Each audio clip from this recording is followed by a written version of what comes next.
Hi, I'm Kelly, and this is the third episode of the Greek Shipping Podcast. Today, I have a very special guest with me, Mr. Alex Hadjipateras, the Chief Operating Officer at Dorian LPG. Alex, hi, welcome. Thank you. I'm really glad to be here. Thank you for accepting my invitation. Thanks, Kelly. Why did you accept my invitation? I'm eager to have these type of discussions and give a little bit back, share some insights. And I think it's a more visual, audio sort of way to speak about our industry and teach the younger generation. Exactly. And this is a vodcast, actually. So we have a video option as well. So thank you for accepting my invitation. And I wanted to ask about you and shipping. How did you start? Well, I grew up in a shipping family. So even at a young age, I was very conscious about shipping and stories about the cycles in shipping and both the good periods and the bad periods. And then when I was 21, I decided to go work outside of the industry for a few years in an advertising company in California. And I had actually an opportunity to go at the age of 26 to South Korea to a naming ceremony for a very large crude oil carrier. And it kind of brought back some of the romance of the industry to me. And I decided at that point that I would like to step into shipping. Because of this ceremony? I don't know if it was just this, but the kind of urge came back to me to move into shipping and try to build a career there. At what age that? 26. 26. So you were working in this advertising industry for 5 years? Yes. Mm-hmm. How was that experience? It was very nice. It was a lot of younger people. It was almost like a consulting role.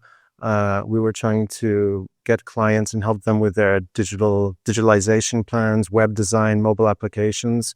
And being in San Francisco, California was very relevant to what was going on at that time with kind of startups in Silicon Valley. So I enjoyed it in terms of a personal development. Does that have any relation with shipping or not? It's totally irrelevant. I think as shipping has embraced things like social media and ways to connect with our customers differently, especially companies, I would say, that are maybe more B2C, for example, cruise companies or container companies, but also now B2B companies, it helped me have a little bit more appreciation for the technical aspect of it and also the user experience. So at that job, we were very focused on usability and user experience. We actually even employed anthropologists to look at how people were using technical applications to make them as seamless and intuitive as possible. Interesting. Very different, though. Which one do you like most? I'm very happy in my current role. I think, life takes you in a kind of different direction sometimes, and I'm able to apply what I learned there into shipping now. And I really love the personal aspect of shipping and the fact that it deals with kind of macroeconomic factors, but you can also go visit the vessels, touch them, speak with people, and I feel very interconnected. Excellent. What about your studies? What did you study? I studied in Washington, D.C., and my major was history. I actually started as a Mandarin Chinese major. Awesome. How comes? I had this vision that China would be kind of the place of the future, which was right, but what wasn't right was my aptitude for learning this language. So I had Can you speak Chinese? No. I had a really nice time doing Chinese. I learned about the culture, but after a year I stopped. And then being in Washington at school, Georgetown, history was something I was very interested in particular World War II and afterwards. So that's where I focused my studies. Contemporary history. Contemporary. But the school did have a good core curriculum. So we studied things like statistics, computer science. The first 2 years were almost laid out that way. And then the last 2 years we could specialize. So history really taught me about writing and how to defend an argument and critical thinking, I'd say, which came in very handy as well at the advertising company. I see. And what about shipping?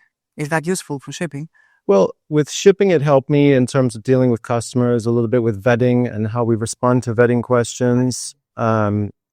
Of course, we have financial calculations we're doing in shipping that are, different towards that, and chartering negotiations. But I would say in terms of how we respond to customers and their requests, yes. And does history also help you with negotiations in shipping? Politics, maybe? Yes, maybe appreciating all these different cultures because we work in an industry where we build ships in Asia mostly or, mainly. And then We can have customers from South America, or we're shipping things all around the world. So being sensitive to those different cultures and knowing, why perhaps the Japanese have, or the South Koreans have issues with the Japanese based on the history there, or vice versa. So that's very helpful. So you were more able to understand the connection between different nations and... Yeah, or just have an awareness, I would say. I mean, which is your favorite culture? I feel American, but even though I was born in the UK, I spent 12 years there. So I like the fact that in America, it's a melting pot of different nationalities and cultures. And now being in Greece 13 years, I've gotten closer to my roots, I would say. But in a way, I felt more Greek outside of Greece than I do in Greece. Interesting. And do you know Greek? I can speak at an intermediate level, Greek. And you think in English, right? Yes. You don't think in Greek? Yes. Interesting. So you're cosmopolitan. You're a cosmopolitan Dorian guy. Because you're the CEO at Dorian. What is your company about? So Dorian LPG is a shipping company. We focus entirely on the shipping of a product. We don't do any trading. And we focus on the liquefied petroleum gas segment, which means propane and butane. Propane and butane are byproducts of crude oil and natural gas processing. So they're produced as a byproduct. They're not produced individually. And so your ports of loading are always refineries, right? Our ports are loading our terminals, and we deliver sometimes to refineries. We load about 50% of the time out of the U.S. Now, the U.S. expansion has been a big topic in our industry and has helped the kind of previous few years have a very strong market. But yeah, propane and butane is carried either under pressurized containers or under refrigeration. So we're not as cool as LNG, but it's still at a cooled cargo. It's minus about 42 or minus 38 for butane. Whereas LNG is minus 100 or something, right?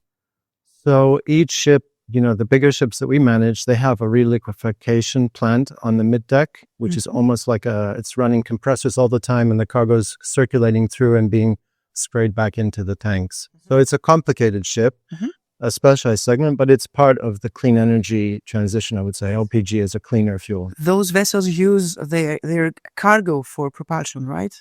All new LPG vessels have LPG as fuel as an option, which means they run an LPG when if it's priced better. The majority of the fleet we have, and we built in 2015-16, is they're eco ships, but they're not running an LPG. But we do now have one LPG fuel ship and one on order, and then the next generation will be using their cargo as fuel. Yes, these are very expensive vessels, aren't they? They can range anywhere from 68 million to 120 million in the last 10 years or so, compared to, I don't know, an Aframax tanker might be 60, 70 million, a VLCC around 110 million. So they're expensive and they're very profitable for the shipyards, which means that sometimes a lot of them are built, which is one of the challenges in our industry. Oversupply. Very interesting. How do you feel that you move a very large amount of the energy around the world? I think it's really nice when you see, for example, a country like India that is using LPG, and the government has programs around LPG to help a population move away from biomass and charcoal and try and help clean the air, that it's great to play a role in that transition. We also deliver to China. That's our biggest endpoint customer. And there it's going more into something called PDH facilities, which is where they're making different polypropylenes and propylene. But I think it's great. And you see also how you deliver the product, but then how it's used. So after it gets delivered, then it's put in a canister. And every year there's a World LPG Congress, and it shows you about safety at the home level to make sure, any gas, people can have concerns that there could be an explosion or some perhaps off-market pieces included in the canister. And we don't focus, but the industry focuses very much on making that safer and making sure that people use it and it can be used safely. Have you experienced, not personally, any major accidents in your career? I think that The LPG segment and gas shipping is much safer than people expect. I know when we first went into it, again, some of my friends said, "Oh, aren't you afraid of, explosions?" Or even with LPG as fuel, when we would present how that's used, there's so many safety measures and so many protocols to make sure that if anything happens, there's double, triple alarms. So I think shipping as an industry, there are still incidents and accidents more so than, we'd like to aim to have zero. And it is a difficult industry. Ships operate in harsh weather conditions, but every year there's more and more focus on safety. What about the seafarers training? I would say that seafarers and the shortage of seafarers is a big focus for us. We focus very much on year in rank. So we want to promote people, but we don't want to promote them too quickly into a role maybe they're not ready for. And in fact, some of our customers ask us about that, how many years they have been in a specific role. But seafarer training and the quality of the academies, be it Greece or other places, is paramount. We use Eastern European crew and Filipino crew. Mm-hmm. And in historic, we had worked with Greek crew in the predecessor days. Mm-hmm. How is the Greek crew?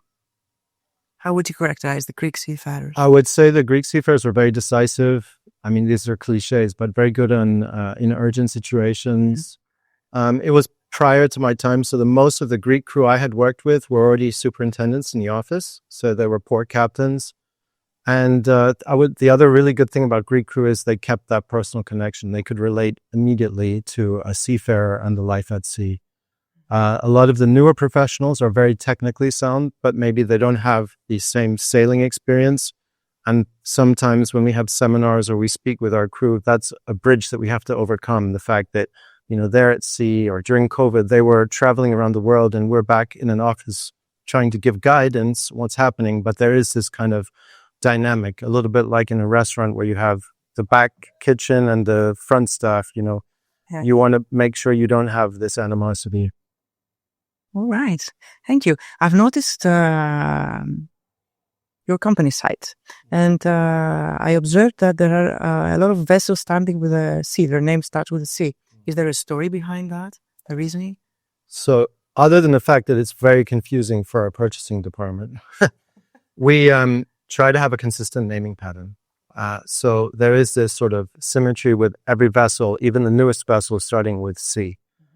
We've done this historically. So when the prior private company was running oil tankers, every ship was named after a U.S. state. So the ships were called Hawaii, Oklahoma, New York, Indiana. Mm-hmm. When we had some smaller pressurized vessels, all the ships were named after hilly regions in the UK. So it was like Cheviot, Chiltern, Grendon. So I think for the chartering brokers and for the people, it gives, okay, that's a Dorian ship, it starts with a C. And other people use racehorses, or I don't know. There is different, people use planet names. So we just have the C as a... So, but why C? Honestly, I have no idea. I think it's something that was chosen and I wasn't, part of that, and just C. Captain Marcos was the first ship, the gas carrier, and that was a great-grandfather of mine. Mm-hmm. So maybe it was because that started... Hadjipateras, I suppose, right? Liras. Right? So perhaps because that was a C, although it was captain, mm-hmm. then that was used. And then it was Captain Nicholas and Captain John. Mm-hmm. And there were not maybe enough captains to go around. So they started naming it, Constellation or Cougar or whatever. Mm-hmm. What is your preferred name? The name of a vessel that you have, you still remember, but not necessarily belonging to your company. Most interesting vessel name that you've heard? That's a really good question. I think I love Corvette, which is one of the vessels we have, because I also love cars. So I love Kresk because that's a vessel that my wife christened. So I always consider that a lucky vessel.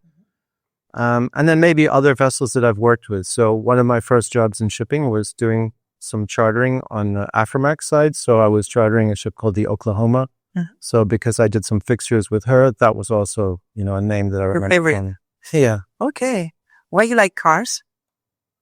I just loved cars growing up. I think. Like speed? I love watching cars and car racing, and my father loved cars. Uh-huh. So what kind of cars do you like? I love Italian cars, Mm-hmm. and I love reading about cars, and What do you read about cars? I did some race training, but I've never done I don't have any fast cars.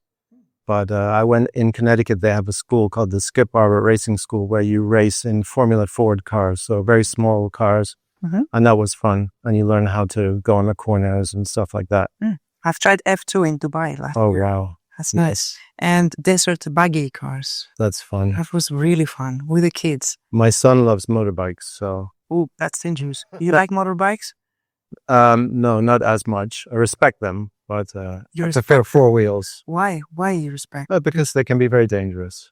Mm-hmm. Yeah, as I'm sure cars can be, but. All right. What other hobbies do you have? I love skiing. It's my best sport. Mountain skiing. I just came back from Japan where I had a chance to fulfill a dream and go skiing there in Hokkaido. Is it nice? It was very beautiful. The snow was beautiful. It was great to see a different culture. Mm-hmm. I love mixed martial arts. We were talking about that a little bit earlier. Mm-hmm. It's a way to... Why do you like martial arts? I love the fact that it's a sport where you exert, you build adrenaline, but you're also learning a technical thing. So you keep improving your technical aspects, and there are different rules. So I think as we grow and, evolve, it's nice to have this kind of switch off and try something new. It keeps your mind fresh. Mm-hmm. From my experience with Krav Maga, I also realized that there is something spiritual under that. 100%. What do you think about that? I had started with kickboxing, and her teacher, and she was also teaching children, 6, 7, 8.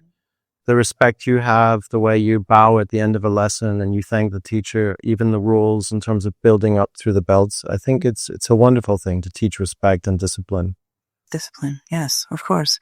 Let's go back to the industry now. Sure. What is your opinion about technology and the AI? Is that a threat or an opportunity for shipping?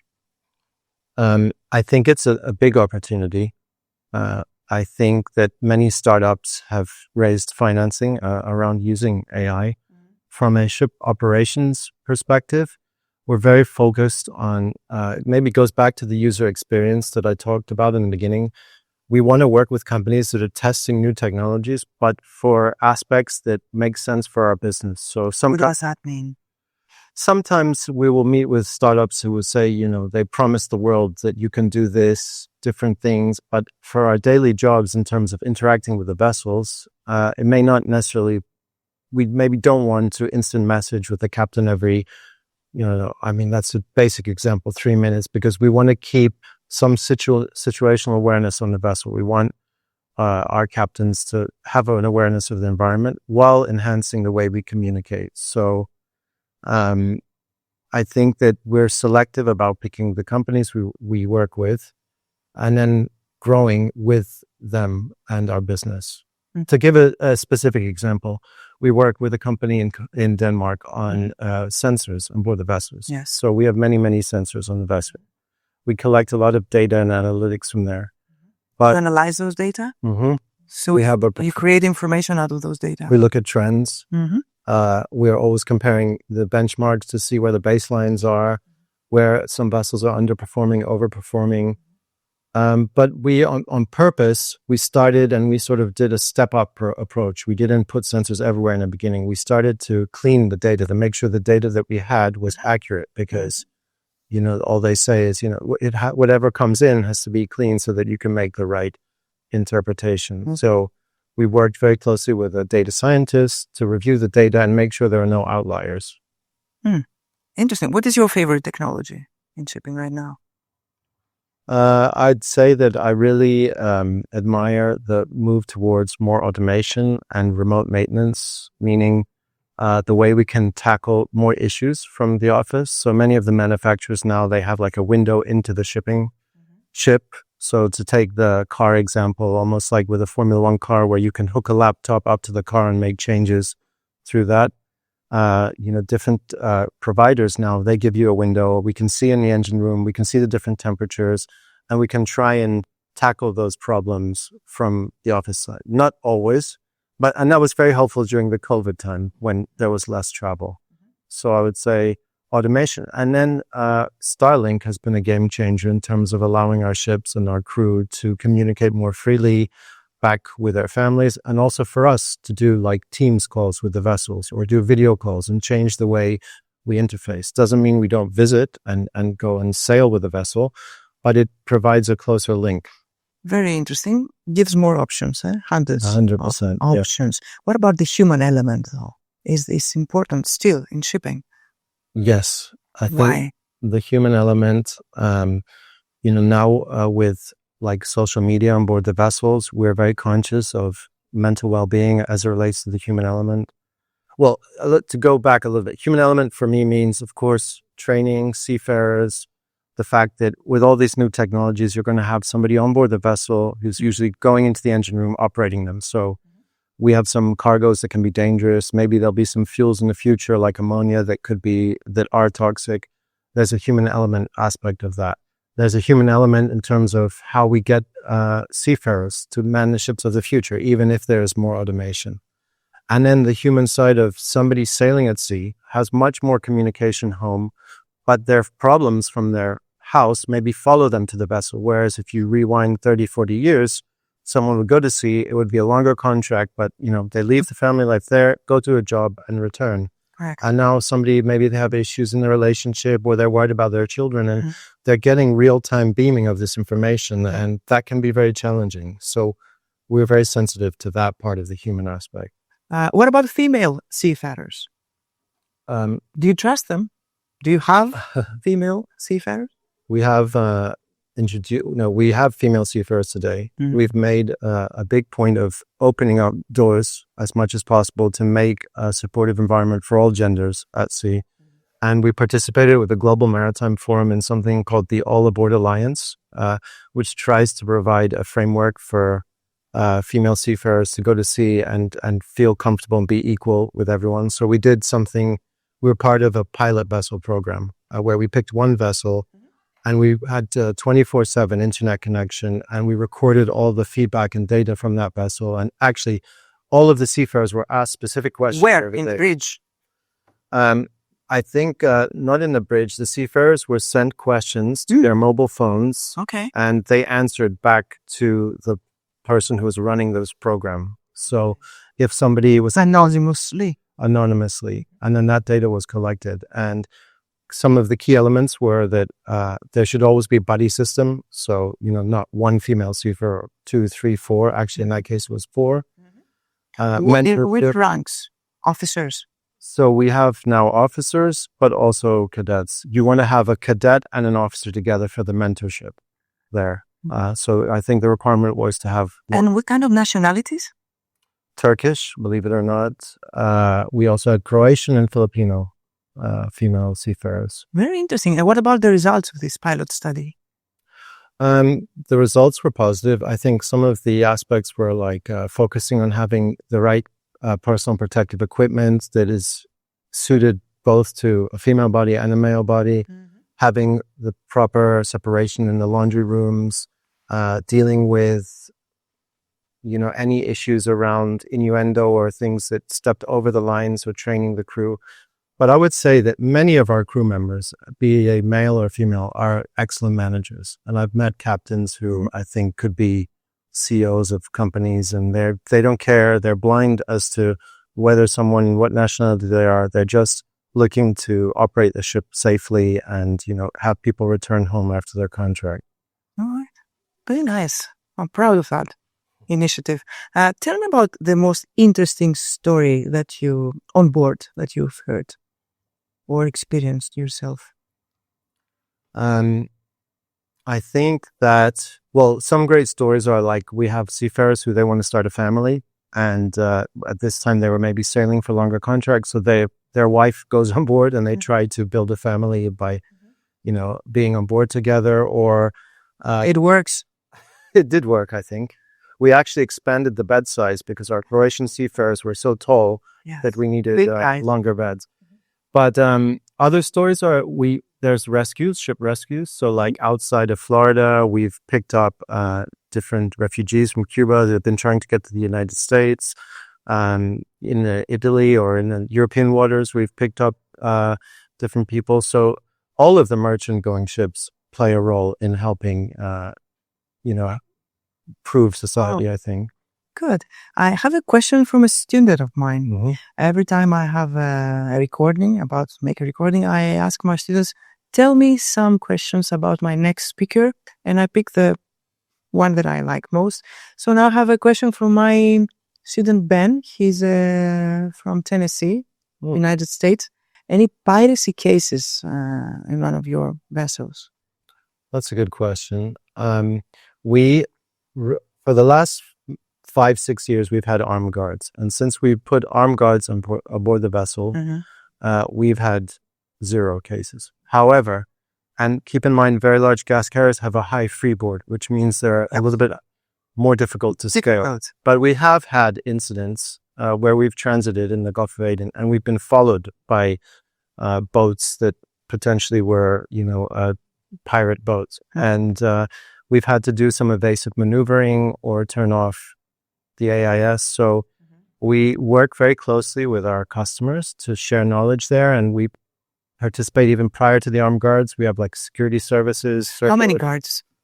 I think it's 3, and they're ex-special forces, and they have weapons, which of course, we hope they never use, but they have them in a briefcase on board the vessel. But just the fact that they're there is a great way to deter any potential attack. How did the other seafarers feel about that?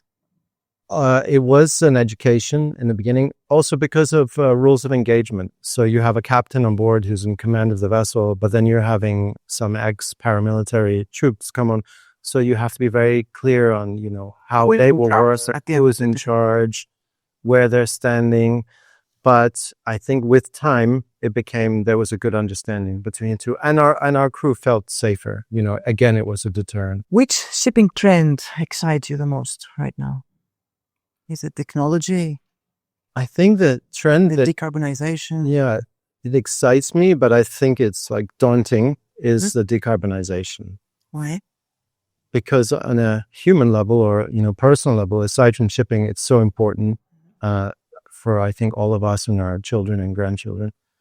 But also from the technology side of how ships are being built and what fuels they'll use and carbon capture, I think it's another huge change in our industry. And we talk about it like short term, there doesn't seem to be any sort of panacea. So there are different solutions in the medium term of LNG fuel ready, or I don't know, methane, or people looking at ammonia, but there isn't something that you can go to right now and it's price competitive that you could say, okay, it meets the targets that we need to get to. Which is your favorite alternative fuel?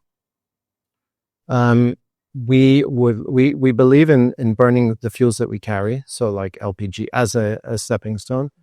And apart from that, I think I don't have a personal favorite. I think we're still studying like ammonia or even nuclear, something that's talked about. Do you have to live in nuclear power? I'm aware of the kind of political risks around it, but yes, in the longer term, I do believe in it. I'm not a technical person by nature, but it's something we talk about and I think could have viability. Also, we as a company have invested in a carbon capture company, and I think that carbon capture will be, again, part of that bridge solution in order to achieve the target. So many ships will have to capture their carbon, offload that, and that will be a stepping stone to reaching some of the environmental targets. Mm-hmm. So all these things are part of your company's values or mission or something?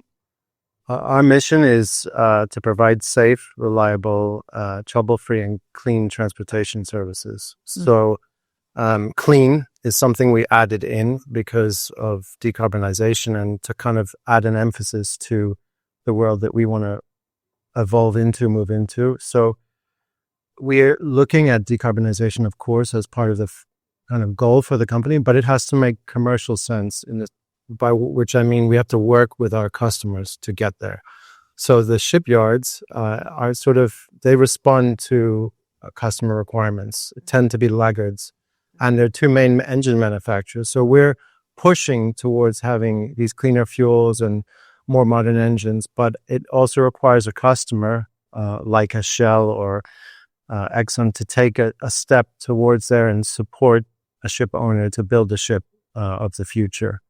So that handshake is very important and doesn't always happen. Mm-hmm. What other elements belong to this mission of your company? We're very focused on safety at sea. So we first and foremost, we want to provide a safe environment for our crews. We want to provide a good customer service. Shipping is a cyclical industry, but our biggest asset is our name, and takes many years to build that, as they say, and it's very easy to lose that reputation. So customer satisfaction always. What is important for this customer satisfaction? Always being available and responding quickly to customer needs, because our customers may be depending on global macro factors. They can load a ship, have 3 options of where to discharge. It might be Saturday afternoon, and they need a response, the operator, to go back to the trader there. So when we've got good feedback, it's when we respond quickly, and we can help understand our customers' needs, and then that helps their operator and their commercial person. Also correcting if, we are audited very frequently, and we get different observations. So how we respond to those, how we communicate back, being open about incidents. Everybody has certain incidents that happen to them. We want to be transparent, and for the benefit of the industry as well.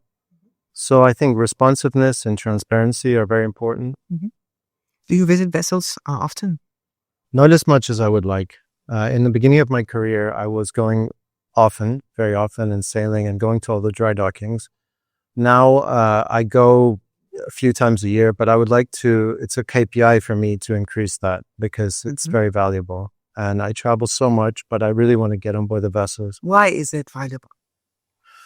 Because you're visiting someone in their working environment. You see the asset that you're managing. There are little details you can look for, walking around the engine room, walking around the deck, seeing condition, and people are proud. I mean, we do many seafarer seminars, so we do at least 2 a year, and you get a way to interact with people, but it's completely different seeing someone there than seeing someone at their home for 3 months. Do you have a good connection with your seafarers?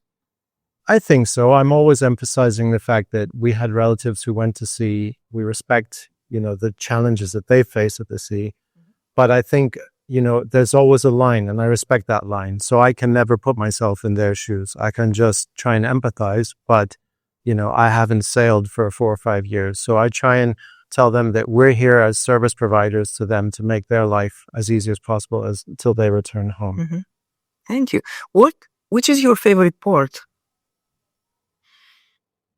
I can tell you one of the fun ports that I visited is in France, outside Marseille in Le Havre, because all of the ships that went there, they would write their name on the dock. So it's like not all graffiti, but you see with like different colors. Yeah. So that was something fun, which you said. Le Havre, you mean? Okay. Interesting. And in terms of efficient operations, which is the best port according to you? I think that the Houston in the United States is very efficient, because they're able to get the vessels in and within a 24-hour turnaround, and the loading is quick. Sometimes, though, we want to go, if I'm visiting a vessel, I might want to go to a different port where it's not as efficient, because it gives me more time to speak with the crew. So Turkey, for example, is slower. It might take 2-3 days because the loading rate is slower. But that also allows me to spend time with the crew in a more relaxed environment, because if you go and the loading is very quick, they have Coast Guard deliveries. So anyway, but most ports now have improved efficiencies. Do you like the port state control? I like when we don't get any observations from port state control. I understand, the role of port state control, and, we have 2-3 times a week we're reviewing with our team how we're doing on port state control. But, it's part of our industry. So, I respect the role of port state control. Thank you. You travel a lot, right? Yes. Which is your favorite destination? I love Japan, which I just came back from. I've really grown to enjoy visiting the Middle East. So Qatar is a big gas producer, and I've spent some time there. We've done some repairs in Ras Laffan. I think it's really nice to go places where there's a shipping history. So, Norway is a really nice place to visit. This year there'll be Nor Shipping, which is a Posidonia of Norway.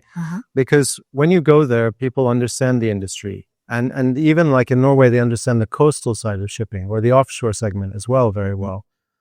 In the US, in Houston, they understand energy. It's an energy capital. Where I grew up outside New York, shipping was something people associated with DHL or FedEx. So it's not as mature an industry. But I would say Japan. And honestly, I've traveled all around China too, and I really enjoyed that.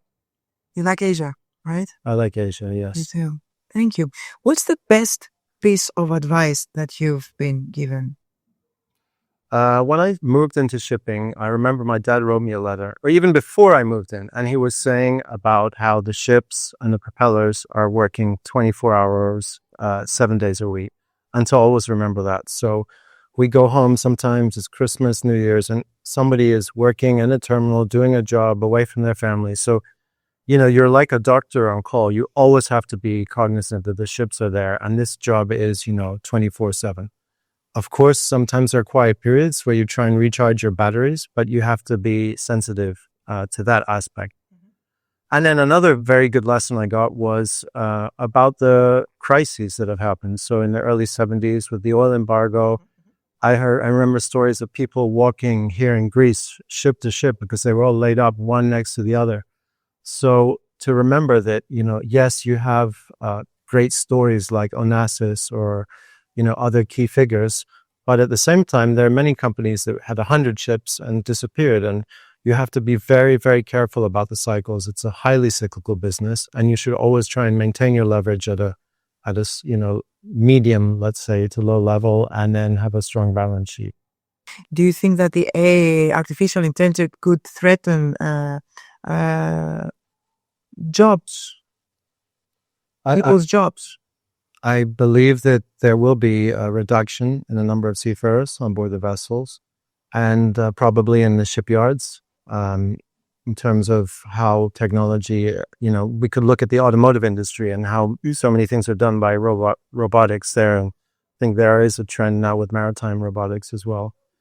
I like to think that people will be reskilled and retrained in other ways, or as we deal with newer fuels that are maybe more toxic, like ammonia, for example. I mean, I would only want to go in a ship that was ammonia fueled if the engine room was, mostly unmanned, or there was certain safeguards. So yes, I think people will be replaced, and, I'm optimistic that there can be a reskilling there. But reskilling. Do you believe in manless vessels? With smart ports? That's the future of the industry. I would say for the coastal and ferries, it's already being tested, I believe, in Northern Europe. Yes, manless, point A to point B. For tramp shipping, where there are many uncertainties around where the cargoes will be delivered, maybe a reduction, like the way that airlines now, you have the autopilot, but you have the pilot for landing. Standby, yeah. Yeah, standby. And definitely smart ports. I think that just-in-time arrival or quicker turnaround or cold ironing, using the power from the shore, these are key ways of the future that we can tackle some of the energy and decarbonization challenges. What about the Internet of Things technology and the electronic bills of lading? What about that? I believe that like blockchain and Internet of Things, it's, on paper, it should be a great solution. Even on the chartering side, I still find it amusing that there's so much one-to-one personal communication. So amusing, okay. In a way, you could have computer and an exchange, and cargo would pop up, and you would have a negotiation. But Swift, still, there's very much a personal connection, and I think the reason for that is people are very sensitive about information and how it's shared and the speed of that information. But with regard to the operational side, yes, I think IoT, smart technologies should help improve efficiencies. For the commercial side, maybe there'll still be that person, you call, Kelly, I have a cargo and all of this. For negotiations, you mean it's not a good idea, it's not a good option? We see in the market that there's still this desire to have an intermediary to call and maybe keep something confidential. So perhaps if something's on a platform, it's open to everyone, but if, they can control the communication, you can be one step ahead of a competitor. And So you think that they are essential? They're an essential part of the industry. yes, still the shipbrokers and chartering houses, yes. So you feel that personal relationships are important still for this industry? I absolutely feel this way. I had experience in technology and consulting in what I mentioned in the beginning. And then also I did a few internships at a film company in university. And I feel that of all of these industries, shipping still has the most personal connection. So you can go to someone who's one of the most successful people in the industry, ask them for advice, and it's very open door policy. I don't feel that even the egos that are in their industry are much smaller than those that I've experienced in other industries. What makes a successful person? Being able to take calculated risks, of course, risk taker, but calculated risks, being decisive towards that, and having a longer term view. Longer term, may mean some people have been very successful with asset play, and perhaps that's how they set up their operation, but not try to hit a bullseye. I think try to understand the market, that you maybe try and get a good entry point, but not wait for the perfect moment to enter. Mm-hmm. So it's related to wisdom in your sense.